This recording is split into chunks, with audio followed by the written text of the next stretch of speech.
민주노총이 노조법 2~3조 개정 투쟁에 힘을 싣고 있습니다. 민주노총 위원장과 노조법 2~3조 개정운동본부 공동대표단이 단식 농성에 들어갔습니다. 윤석열 정부가 점검회의에서 노동개혁안을 발표했습니다. 민주노총은 정부의 노동개혁이 편협한 이해와 혐오에 기반한다며 노동계약으로 규정했습니다. 덕성여대 청소노동자들이 농성에 돌입한 지 81일째 접어들었습니다. 서울 소재 대학 중 유일하게 합의에 도달하지 못했다는데 왜 그런 것인지 살펴봤습니다. 지난 19일 2022 개정교육과정 총론에 노동을 삭제한 윤석열 정부에 대해 규탄 행동이 진행됐습니다. 이들이 왜 거리에 나왔는지 함께 보시겠습니다. 세계 이주 노동자의 날을 맞아 노동자들이 거리에 모였습니다. 이들은 우리도 같은 사람, 같은 노동자라며 목소리를 냈습니다. 시청자 여러분 안녕하십니까? 민주노총 뉴스 서재현입니다. 12월 23일 민주노총 뉴스 시작합니다. 노조법 2~3조 개정을 촉구하기 위해 국회 앞에서 단식 농성을 시작한 지 24일째. 하지만 노조법 2~3조 개정을 위해 여당이나 야당은 논의조차 하고 있지 않습니다. 이에 국회에 노조법 2~3조 개정을 촉구하기 위해 민주노총 위원장과 노조법 2~3조 개정운동본부 공동대표단이 단식 농성에 들어갔습니다. 노조법 2~3조 개정을 촉구하며 국회 앞에서 단식 농성을 시작한 지 24일째. 현재 노란봉투법은 국회 환경노동위원회에 상정되었지만 법안 소위에서 계류 중입니다.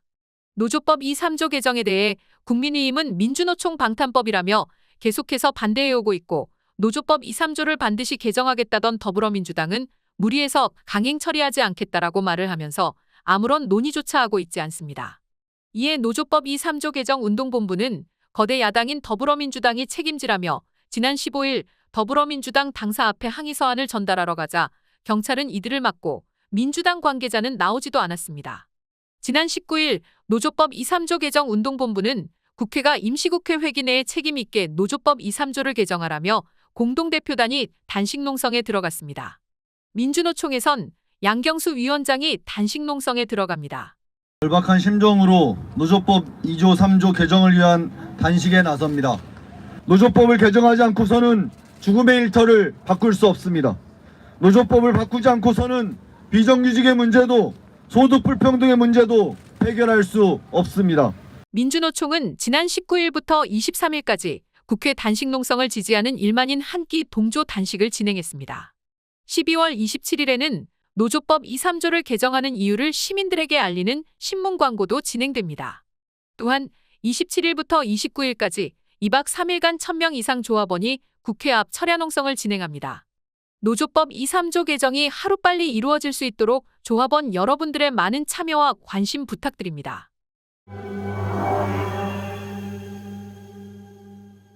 윤석열 정부가 노동시장 개혁에 대해 미래노동시장연구의 권고안을 적극 수용했습니다. 정부가 나서서 노동자와 노동조합을 대놓고 탄압하겠다는 건데 민주노총은 이를 노동계약으로 규정하고 대응을 예고했습니다. 윤석열 정부는 취임 이후 첫 국정과제 점검회의를 가졌습니다. 이 점검회의에서는 특히 3대 개혁과제 중 노동의 이목이 집중되었습니다. 정부의 노동개혁이 계약이라는 평가가 많기 때문입니다. 그렇다면 정부가 미래노동시장연구회의 권고안을 적용한 개혁을 왜 계약이라고 하는 것일까요? 노동시장이든 임금체계든 결국 사용자가 결정 권한을 가지고 사용자의 의도대로 임금체계를 재편하겠다, 노동시장을 재편하겠다 이런 의도를 가진 것입니다. 정부는 노동개혁의 4가지 방향으로 수요에 따른 유연성, 공정성, 노동자 안전성, 노사관계의 안정성을 제시했습니다. 이것은 결국 탄력근로제, 직무성과급제, 파견제 확대, 대체근로 허용, 주휴수당 삭제로 이어졌습니다. 이런 노동개혁은 우리가 이것을 이뤄내지 못한다면 정치도 망하고 우리 경제도 망하게 된다고 저는 생각합니다. 한편 정부 노동개혁안의 핵심인 미래노동시장연구의 권고안 중 어떤 내용이 문제인지 개선 방향과 문제 해결을 위한 토론회도 열렸습니다. 권고안은 연장 근로시간을 주, 월, 분기, 반기, 연 단위로 개편하고 근로시간과 임금체계 개편 추진을 권고하고 있습니다. 또한 파견법 개선과 노동조합 설립 및 운영에 대한 제도 전반의 개선 검토가 필요하다고 권고했습니다. 발제자들은 연구회의 권고안이 유연 근로와 장시간 근로의 확대, 노동조합을 약화하려는 사용자들의 염원을 제도화하겠다는 의지의 표명이라고 입을 모았습니다. 토론회에서는 권고안의 내용이 도입되면 발생하는 문제와 현행 법률에 어떤 규정을 개정해서 제도화를 시도하는 것인지 살펴보았습니다. 노조 배제라는 의지가 너무나 명확하기 때문에 노조 참여 없는 직무가치 평가 반대라는 건 첫 번째로, 두 번째 부분 근로자 대표제는 너무나 명확하게 그 노조를 깨려는 의미다라고 보고 있습니다. 윤석열 정부가 임금 체계를 얘기하면서 기관별로, 기업별로 하려고 한다는 점, 또 비정규직을 전혀 고려하지도 않는다는 점, 이런 점이 가장 심각한 문제 중에 하나다, 이렇게 말씀을. 민주노총은 사용자의 이익만 대변하는 미래노동시장연구회의 권고안에 대해 노동자와 노조의 모든 책임이 있다는 전제는 잘못되었다며 평가 가치가 없다고 밝혔습니다. 또한 권고안 내용에서 다수의 보호받지 못하는 노동자들이 많다고 했는데 노동조합 조직률이 14%에 멈춰 있는 것은 법과 제도로 막고 있는 현실을 외면한 정부의 책임이 크다고 말했습니다. 민주노총은 미래노동시장연구회 권고안을 적극 수용한 윤석열 정부가 노동과 노조에 대한 편협한 이해와 혐오에 기반한 역대 최악의 반노동 정권이라고 규정했습니다. 봄에 시작한 투쟁을 12월 지금까지도 멈추지 못하고 있는 덕성여대 청소 노동자들이 있습니다. 이들은 81일째 덕성여대 김건희 총장과 대화를 요구하며 대학본부 점거 농성을 이어오고 있습니다. 덕성여대는 작년까지만 해도 청소노동자들과 임금 협상에 성실히 임했던 대학이었습니다. 하지만 올해 들어서면서 노사의 분위기가 차갑게 가라앉았습니다. 덕성여대의 김건희 총장이 취임하면서 임금을 동결하고 청소노동자들과 대화조차 하지 않았기 때문입니다. 노동자들은 일방적으로 대화를 중단한 총장과 면담을 요구하며 대학본부 점거 농성에 돌입했습니다.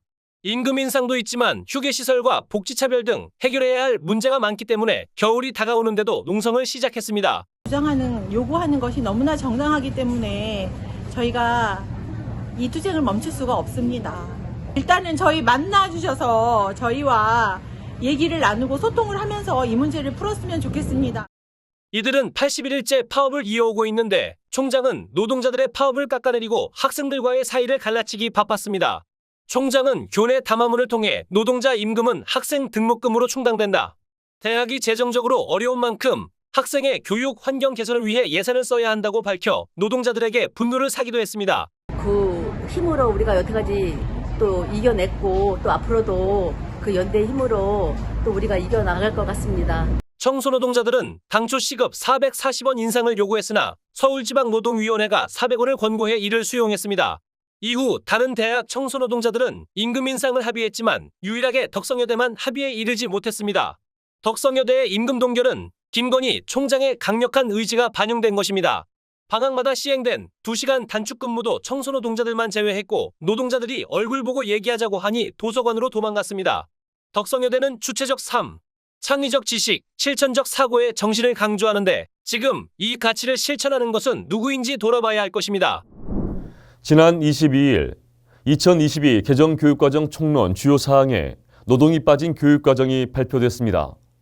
이번에 발표된 2022 개정교육과정은 국민 의견 수렴을 무시한 채 윤석열 정부의 입맛에 맞춘 교육과정으로 명백한 퇴행입니다. 이에 분노한 청소년, 청년, 학부모들이 거리로 나섰습니다. 지난 22일 2022 개정교육과정에서 총론의 노동이 빠진 교육과정이 발표됐습니다. 공청회와 온라인을 통해 노동교육이 총론에 명시되는 것이 중요함을 나타냈음에도 불구하고 국민 의견 수렴을 무시한 채 삭제했습니다.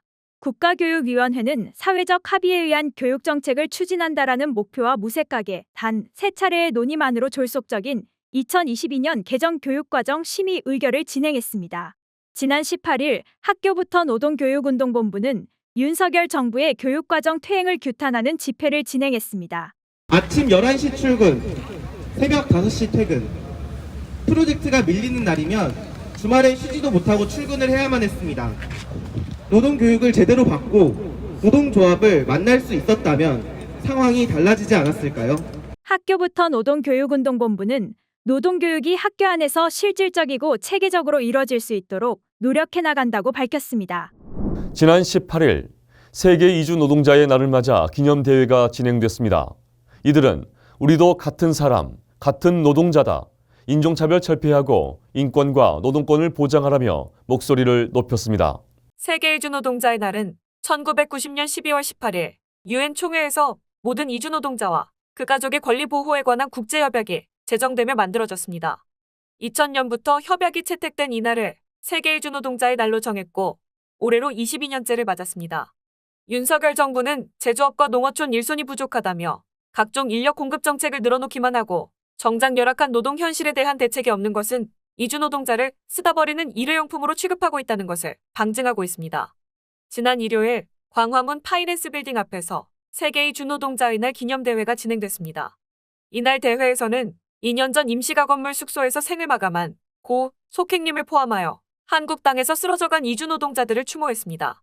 이주 노동자의 사업장 이동의 자유, 인간다운 기숙사 보장, 산재 예방 대책 등을 요구하기도 했습니다. 사람을 기계로 취급하면 안 됩니다.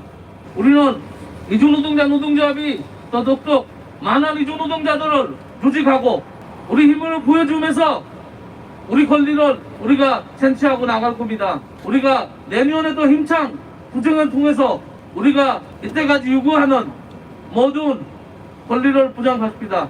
이날 참가자들은 2023년 이주 노동자를 더욱 늘리겠다는 윤석열 정부의 강제노동 이주제도를 폐기하고 이주 노동자 인권과 노동권을 보장할 수 있는 제도 개선에 시급히 나설 것을 촉구했습니다. 대회가 끝난 후 200여 명의 이주 노동자들은 추운 날씨 속에서 광화문부터 민주노총 서울본부까지 행진을 이어갔습니다. 윤석열 정부는 이주 노동자들에 대한 차별을 멈추고 이주 노동자에 대한 처우 개선을 위해 노력해야 합니다. 노조법 2.3조 개정을 위한 농성자들의 단식이 계속 이어지는 가운데 국회는 여전히 아무런 응답도 하고 있지 않습니다. 국민의힘은 여당으로서 국민의 삶은 안중에도 없고 노조 탓만 하고 있습니다. 더불어민주당은 노조법 개정 요구에 여당의 눈치를 보며 아무것도 하지 않고 있습니다. 이런 와중에 윤석열 정부의 노동 개혁이 본격화되고 있습니다. 장시간 노동, 저임금을 유지하고 노동조합을 부수려는 사용자들의 염원이 들어있는 것입니다. 민주노총은 윤석열 정부의 친기업 노동 개혁에 맞서 한마음 한뜻으로 단결해 끝까지 싸울 것입니다. 12월 23일 민노총 뉴스 마치겠습니다. 시청해주신 여러분 고맙습니다.